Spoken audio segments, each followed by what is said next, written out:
الحمد لله والصلاة والسلام على رسول الله وعلى آله وصحبه ومن والاه. ربي اشرح لي صدري ويسر لي أمري واحلل عقدة من لساني يفقهوا قولي. Mes chers frères et sœurs, assalamu alaikum wa rahmatullah. Marhaban bil jami', on vous souhaite à tous et à toutes la bienvenue. Et puis, en ces quelques minutes, bi'idhnillah subhanahu wa ta'ala, parlons des péchés. Des péchés qui, comme vous le savez, sont commis jour et nuit par les fils d'Adam. L'humain, il est comme ça. Il est pécheur. Allah tabarak wa ta'ala, il ne nous a pas créé malaïka en tant qu'ange. Les anges, eux, ne font pas de péché. Par contre, nous, humains que nous sommes, on fait des péchés. Notre père Adam alayhi salam a péché. Alayhi salam. Il a demandé pardon à Allah subhanahu wa ta'ala et Allah lui a pardonné. Et bien, ahbab al-kiram, nous qui avons pris conscience que dans notre nature, on tombe dans le péché, qu'on a des moquements, qu'on désobéit à Allah subhanahu wa ta'ala. Bien sûr, dans les péchés, il y a grand péché, petit péché. Ils ne sont pas tous pareils. Mais nous qui avons pris conscience de cela, il faut qu'on sache en tant que musulmans comment est-ce qu'on doit se comporter quand on tombe dans un péché. C'est hyper important. C'est hyper important. Qui déjà parmi nous ne fait pas de péché? Tous, sans exception, fait des péchés, n'est-ce pas? Maintenant, la question est, moi ainsi que toi, qui sommes dans le bateau des pécheurs, comment est-ce qu'on doit se comporter une fois qu'on est tombé dans le péché? Alors, premièrement, Badir bit tawba. Hâte-toi de te repentir. La première chose que tu dois faire, et ça ne pourra avoir lieu que si ton cœur est sain. Parce que pour se diriger vers le repentir sincère, il faut que le cœur il soit en bon état. Quand le cœur il est fatigué, quand il est rouillé de péché, quand on l'a noirci, usé par la désobéissance d'Allah subhanahu wa ta'ala, on a beaucoup de mal à revenir vers Allah subhanahu wa ta'ala. On a du mal. Il y a un voile qui nous empêche de voir le chemin de la guidée. Et plus on se repent, plus cela prouve que notre cœur il est en bon état. Walillahi alhamd. Enfin, la première des choses, toi et moi qui sommes des pécheurs, et c'est une réalité, il faudra la reconnaître, il faut se hâter vers at-tawba. D'accord? Allah tabarak wa ta'ala, en décrivant les pieux, il dit وَالَّذِينَ إِذَا فَعَلُوا فَاحِشَةً أَوْ ظَلَمُوا أَنفُسَهُمْ ذَكَرُوا اللَّهِ. Les pieux, c'est ceux qui, quand ils commettent de la turpitude, qui sont injustes envers eux-mêmes, qu'est-ce qu'ils font? Ils se souviennent d'Allah. Juste après s'être souvenus d'Allah, فَاسْتَغْفَرُوا لِذُنُوبِهِمْ. Et ils demandent pardon pour leurs péchés. وَمَنْ يَغْفِرُ الذُّنُوبَ إِلَّا اللَّهِ. Et qui d'autre sinon Allah pardonne les péchés? وَلَمْ يُصِرُّوا عَلَى مَا فَعَلُوا. Et ils ne persistent pas sur le péché. وَهُمْ يَعْلَمُونَ. Et c'est ça, quelqu'un de pieux, c'est quelqu'un qui, il va faire un péché, tout de suite il va culpabiliser. Et d'ailleurs, quand quelqu'un fait un péché, ahbab al-kiram, il doit y avoir derrière des réflexes de pieux, se repentir. Et quand on parle de repentir, c'est pas une parole, c'est pas un istighfar qui est uniquement formulé par la langue et qui n'a aucun effet sur nos actes. D'ailleurs, Aïcha radiyallahu anha, elle disait, nos demandes de pardon méritent, ou plutôt demandent, d'autres demandes de pardon. Des fois on dit astaghfirullah, mais le cœur il est absent. On devrait faire de l'istighfar pour notre istighfar fatigué. Vous suivez? Et d'ailleurs, quelqu'un qui se repent vers Allah subhanahu wa ta'ala, on lui annonce plein de bonnes nouvelles. Un, Allah tabarak wa ta'ala se réjouit de ton repentir quand tu reviens vers lui. Tu as été loin d'Allah pendant plein de temps. Tu as noirci ton registre de péché. Tu as fréquenté des mauvaises personnes. Il y a même un jeune, subhanallah, vendredi dernier, il est venu me voir à la mosquée. Il m'a dit, moi, je ne pense pas qu'Allah il va me pardonner, j'ai fait des trucs hyper graves. Je lui dis, tu n'as pas le droit de penser ça d'Allah. Tu n'as pas le droit de penser ça d'Allah. Pense de lui du bien. Pense d'Allah tabarak wa ta'ala qui va te faire miséricorde. Pense d'Allah subhanahu wa ta'ala qu'il aura pitié de toi le jour du jugement. Pense du bien d'Allah. Donc Allah subhanahu wa ta'ala il se réjouit de toi. Deuxièmement, il se réjouit de toi quand tu te repens. Deuxièmement, il te pardonne tes péchés. At-ta'ibu min adh-dhanb kaman la dhanba lah. C'est ce qu'il a dit alayhi salam. Celui qui se repent d'un péché, c'est comme si qu'il ne l'avait pas commis. Et le prophète sallam a dit an-nadamu tawba. Le regret, c'est un repentir. Mais attention, il y a un regret derrière. Donc si toi, tu dis réellement qu'aujourd'hui, tu as tourné la page avec le passé noir plein de péchés, où est passé ton regret? Où sont les larmes chaudes qui ont coulé quand tu t'es rappelé de tes péchés? Également, est-ce que ton cœur culpabilise? Est-ce que ça te ronge intérieurement de penser à ce que tu as fait dans le passé? Ou est-ce que pour toi, il n'y a rien? Il faut que tu te poses toutes ces questions. Un repentir sincère, il y a de l'action derrière. Ce n'est pas du blabla. Donc premièrement, toi et moi, qui tombons dans les péchés malheureusement, il faut qu'on se précipite vers quoi? Vers at-tawba immédiatement après le péché. Deuxièmement, ne minimise aucun péché. Ça veut dire quoi? Viens pas dire, c'est rien, c'est un petit truc. Oh, tout le monde le fait. Vas-y, vous en faites un plat. C'est rien, c'est un petit mensonge. C'est un petit gros mot. C'est rien, c'est une petite moquerie. J'ai juste dit qu'il était moche. C'est rien, j'ai juste dit qu'il était avare. C'est une pince. Et on est là à minimiser les péchés.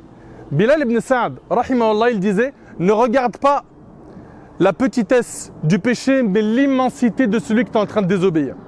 Et le prophète, il nous a enseigné qu'une femme, elle a été châtiée dans le feu de l'enfer pour avoir emprisonné, enfermé une chatte. Elle l'a privée de manger et de boire.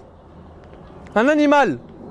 Pour cette action-là, elle s'est retrouvée châtiée par Allah. Également, comme dans des hadiths authentiques, un homme qui a combattu dans le sentier d'Allah pour avoir volé un manteau du butin de guerre, le prophète il a dit il est en enfer. Un manteau. Également, le prophète il nous a enseigné qu'une personne elle peut prononcer une parole sans lui prêter la moindre attention.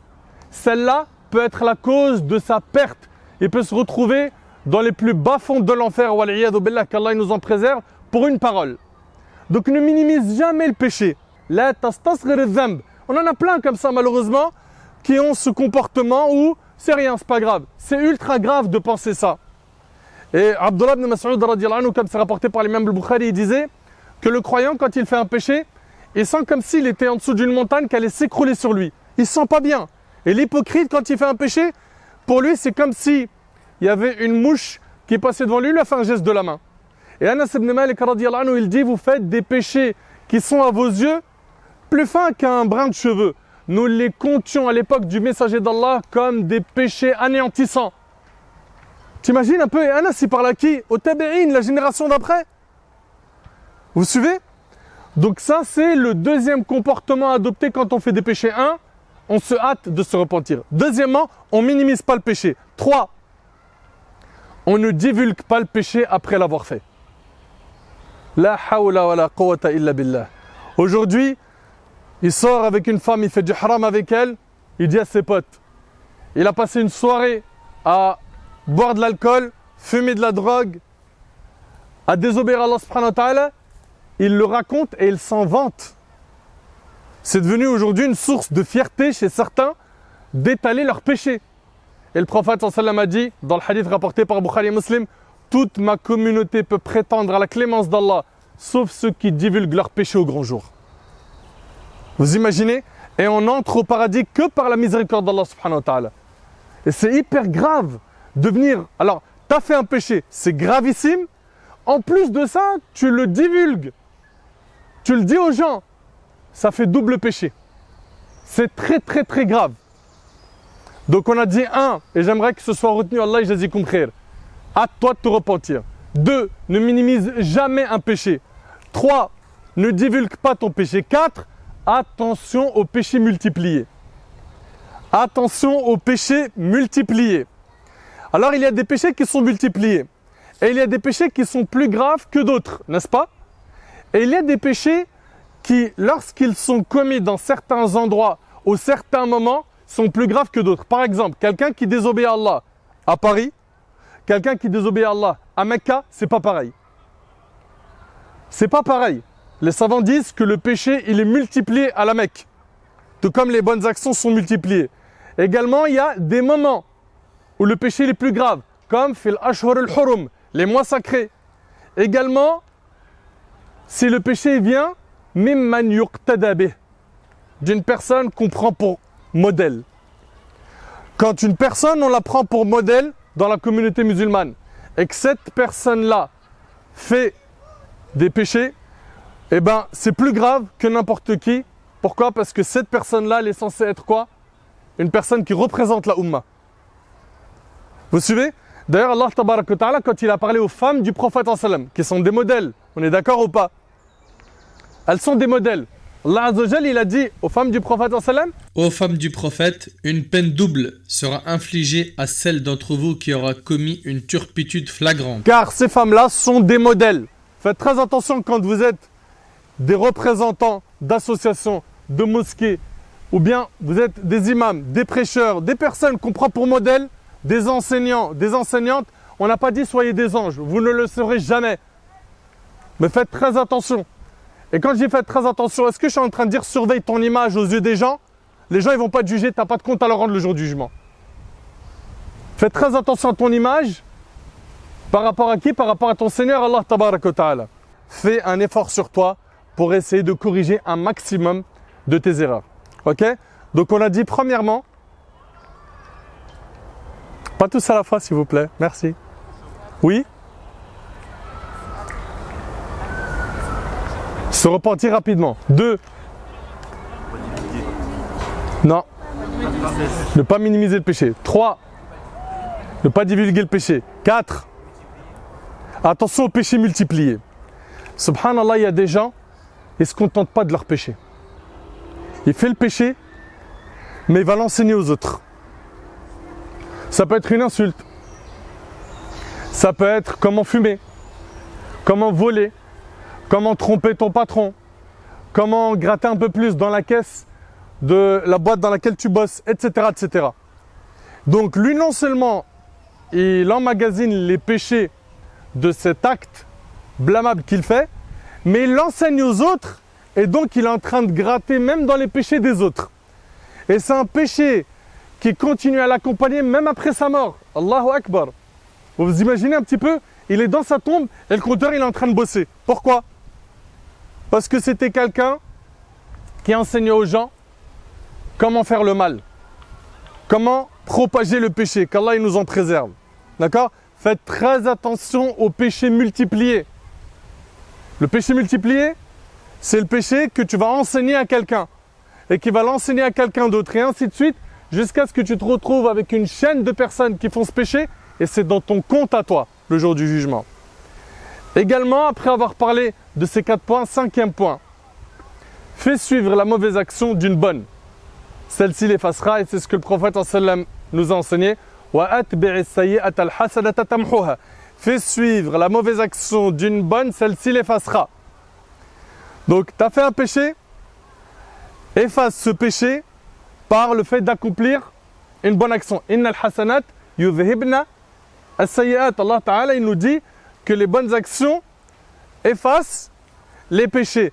Les savants, ils disent que si tu fais un péché et que derrière tu fais une bonne action, le top, c'est que la bonne action soit faite avec le membre que tu as utilisé pour faire le péché. C'est-à-dire, j'ai fait un péché avec la langue. Derrière, tu veux faire une bonne action, fais-la avec la langue. Fais tasbih, fais dhikr, fais istighfar. D'accord? Tu as fait un péché avec tes oreilles, tu as écouté quelque chose de haram. Tu veux faire une bonne action derrière? Écoute du Coran, écoute un dars. Vous suivez? C'est ablar, c'est mieux. Également, et ça c'est un point très important, ne désespère jamais de la miséricorde d'Allah. Jamais. Allah Tabarak wa Ta'ala, la porte de son repentir est grande ouverte. D'ailleurs, Allah Azza wa Jal, dans le hadith de Anas qui est rapporté par Tirmidhi, ce hadith-là, Wallah, il est impressionnant. Allah Ta'ala, il dit au fils d'Adam, tant que tu m'invoques et que tu espères en moi, je t'absoudrai malgré ce qui s'est produit de toi sans me soucier du nombre de tes péchés. Allahu Akbar. Tant que tu m'invoques et que tu espères en moi, je t'absoudrai ce qui s'est produit de toi sans me soucier du nombre de péchés. Ô fils d'Adam, si tes péchés avaient atteint les nuages du ciel et que tu me demandes pardon, je t'absoudrai sans me soucier. Ô fils d'Adam, si tu viens à ma rencontre avec la contenance de la terre comme péché et que tu me rencontres sans rien m'associer, je t'apporterai sa contenance, donc la terre en absolution. Qu'est-ce que vous voulez de plus? Il y a un homme, et le hadith il est rapporté par l'imam al-Tabarani, c'était un vieillard il avait les sourcils qui tombaient sur ses yeux. Et il va voir le prophète sallallahu alayhi wa sallam. Il lui dit: ô messager d'Allah, que dis-tu d'un homme qui a fait tous les péchés, tant petits que grands, et que si ces péchés étaient distribués à la terre entière, ils périraient tous. Y a-t-il pour cela un repentir? Le prophète sallallahu alayhi wa sallam lui a dit: es-tu devenu musulman? Il a dit: oui, je témoigne qu'il n'y a pas de divinité à part Allah et que tu es le messager d'Allah. Qu'est-ce qu'il a dit alayhi salatu wassalam? Il a tout de suite ouvert la porte du repentir. Il a dit que les bonnes actions effaceront les péchés. Fais des bonnes actions. Fais des bonnes actions, ça effacera tes péchés. L'homme a dit: même mes perversions, même mes péchés. Il a dit: même tes perversions, même tes péchés. L'homme, il était tellement content qu'il a quitté l'assemblée en disant: Allahu Akbar, Allahu Akbar. Et il a continué le takbir jusqu'à ce qu'il a disparu des yeux des gens. Et là, ici, il y a une grande leçon, ya ibadallah. C'est que le prophète, sallallahu alayhi wa sallam, quand il voit quelqu'un qui vient et qui est abattu parce qu'il voit qu'il a péri, parce qu'il a fait trop de péchés, qu'est-ce qu'il ouvre tout de suite? La porte du repentir. Il lui donne de l'espoir. Est-ce que nous, on a ce réflexe avec les pécheurs qui nous entourent? Un Nabi alayhi salatu wassalam, il est comme ça. Comme l'homme pendant Ramadan, qui est venu, il a dit au prophète: j'ai péri. J'ai eu un rapport pendant la journée de Ramadan avec ma femme. Vous avez vu derrière comment le prophète, il a ouvert la porte du repentir et de la facilité? Il était comme ça, alayhi salatu wassalam. Il y a des gens qui viennent nous voir et qui sont, comment dirais-je, dans un profond regret, qui se sentent mal. Pourquoi? Parce qu'ils ont fait beaucoup de péchés. À nous, Allah ibarik fikoum, de leur redonner espoir. À nous de leur faire aimer la religion. À nous de les attirer. Yassiru wa la tu'assiru. Le prophète me dit: facilitez, ne rendez pas les choses difficiles. Yassiru wa la tu'assiru. Bashiru, annoncez des bonnes nouvelles, ne faites pas fuir. Ça, c'est ce que le prophète sallam nous a enseigné. Donc, jamais tu dois tomber dans le désespoir. De quoi? Le désespoir à cause d'un péché. Ne tombe jamais dans le désespoir à cause du nombre de tes péchés. Et sache-le, que tant que tu es en vie, peu importe le nombre de tes péchés, peu importe les péchés que tu as faits, même si c'est du kufr ou du shirk, tant que tu es vivant et que tu t'en repens avant de mourir, non seulement Allah subhanahu wa ta'ala, il va se réjouir de ton repentir, il va te pardonner, mais il est même possible qu'il te transforme tes péchés en bonne action. Allahu Akbar. Illa man taba wa amana wa amila amalan saliha fa ulaika yubaddilu Allahu sayyi'atihim hasanat. Sauf ceux qui se repentent, croient et accomplissent de bonnes œuvres. Ceux-là, Allah changera leurs mauvaises actions en bonnes. Vous avez vu comment c'est beau? Et nous, on a besoin aujourd'hui de montrer aux gens que notre religion, elle est belle, elle est magnifique. Au lieu de faire fuir les gens, au lieu d'avoir des comportements qui éloignent les gens de notre religion, eh ben non, il faut qu'on les ramène et qu'on soit patient et qu'on regarde le prophète comment est-ce qu'il a réussi à régler tel et tel problème, etc., etc., etc. Pour terminer, parmi les choses qu'il faut pour atteindre ces objectifs-là, qui sont le fait de se précipiter, de se hâter, de se repentir, le fait également de ne pas divulguer le péché, pour que tu puisses parvenir à cela, il faut plusieurs choses. La première des choses, si tu veux t'écarter du péché, il faut que tu te rappelles que le péché, c'est la source de mal sur terre. Et que c'est une source de malheur sur terre. Que plus les gens ils désobéissent à leur Seigneur, plus c'est des gens qui ne sont pas heureux, épanouis dans leur vie. Pourquoi? Parce qu'en désobéissant à leur maître, ils ne peuvent récolter que de la tristesse, que de l'angoisse, que de la dépression. Mais quelqu'un qui connecte son cœur à son maître, Allah tabarak wa ta'ala, tout de suite il se sent bien. Allah ta'ala il dit: la corruption a apparu sur terre et sur la mer. Par quoi? Parce que les gens ont produit de leurs propres mains. Donc il faut savoir que le péché, c'est la source de tout mal. Rappelle-toi que si tu ne te sens pas bien, que si tu as beaucoup d'épreuves, tout ça, c'est à cause de tes péchés. Al-bala la yanzilu illa bidhanb wa la yurfa illa bitawba. L'épreuve ne descend que quand on fait des péchés et ne s'écarte de notre chemin que quand on se repent. Donc on a dit premièrement, vous écoutez, premièrement le péché c'est une source de mal et de malheur, de tristesse. Deuxièmement, j'aimerais, toi qui demandes aujourd'hui, deuxièmement, toi qui veux aujourd'hui t'écarter du péché, bah rappelle-toi qu'Allah te surveille et il te voit partout. Muraqabatullah. Rappelle-toi que là où tu te trouves, tu es sous le contrôle de ton maître, Azza wa Jal, qu'il connaît tout dans son royaume, qu'il connaît le nombre de gouttes de pluie qui descendent du ciel chaque jour. Il a la connaissance parfaite de toutes choses, Azza wa Jal. Donc garde ça en tête, ça va t'aider. Troisièmement, hasib nafsak qabla an tuhasab. Juge-toi avant d'être jugé. On est des spécialistes pour juger les gens. Lui, regarde un tel, regarde une telle, regarde lui, regarde elle. Occupe-toi de ta propre personne. Regarde-toi dans le miroir. Corrige ce que tu peux corriger de ton mauvais comportement, de tes manquements, de tes péchés. Occupe-toi de ta propre personne. D'accord? Donc on a dit premièrement, le péché c'est une source de mal. Ok? Ça faut le retenir. Deuxièmement, je le répète, rappelle-toi qu'Allah te voit tout le temps. 3. Juge-toi avant d'être jugé. Quatrièmement, invoquons Allah pour qu'il nous ramène vers le chemin de la droiture et faisons vraiment les causes pour qu'Allah nous pardonne. Changeons d'environnement. Si autour de nous, il n'y a que des mauvaises fréquentations, que de mauvaises personnes, il va falloir faire du nettoyage. Dans nos contacts, sur Insta, sur Snap, le téléphone, WhatsApp. Tant que tu fréquentes des gens qui sont fatigués, tu resteras fatigué. Tu auras du mal à aller de l'avant.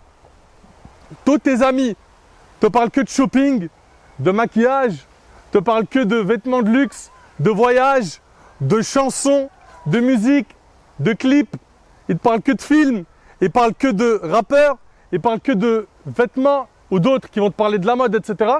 Sachez-le, ahbab al-kiram, que vous serez à l'image de vos amis. Le prophète, il a dit « Al-mar'u ala dini khalili » L'homme prend la religion de son ami intime. Ok? L'homme prend la religion de son ami intime. Et pour terminer, si on veut exécuter tout ce qui a été dit, et je sais que j'ai dit beaucoup de choses, et que généralement quand on termine une conférence, la seule chose que j'entends c'est « Ah, Allah ibarak, c'était bien » ou « Non, il l'a pas bien abordé, j'aurais pu mieux aimer Taïb ». Et la seule chose qui va t'aider à t'écarter du péché, c'est un mot. Retiens-le, tu as réussi. C'est la volonté. Wallahi mon frère ainsi que toi ma soeur, si tu as la volonté ferme de t'écarter du chemin de la désobéissance, Allah Ta'ala il va t'aider. Il va t'ouvrir les portes de la guidée. Il va te ramener des personnes sur ton chemin qui vont t'accompagner, qui vont t'épauler, qui vont te conseiller, qui vont t'amener vers les bons endroits. Ils vont te faire connaître les bonnes personnes et ainsi de suite. Donc Ahbab el-Karam, ça c'était un bref rappel sur notre cas, nous qui sommes des pécheurs. Comment faire pour être parmi les vainqueurs le jour du jugement? Vous avez écouté pas mal de choses. Si vous voulez retenir un parmi les points et qui sera un moteur pour vous, Inch'Allah, durant toute votre vie, c'est la volonté. Ayez la volonté de plaire à Allah, de ne pas plaire aux gens. Ayez la volonté de devenir meilleur. Ayez la volonté d'obtenir l'agrément d'Allah. Et Allah subhanahu wa ta'ala, en voyant cette sincérité dans votre cœur, il vous mènera à lui, Azza wa Jal. أسأل الله سبحانه وتعالى أن ينفعني بما قلت وأن ينفعكم بما سمعتم هذا ما أعلم والله عز وجل أعلى وأعلم سبحانك اللهم بحمدك أشهد أن لا إله إلا أنت أستغفرك وأتوب إليك وجزاكم الله خيرا.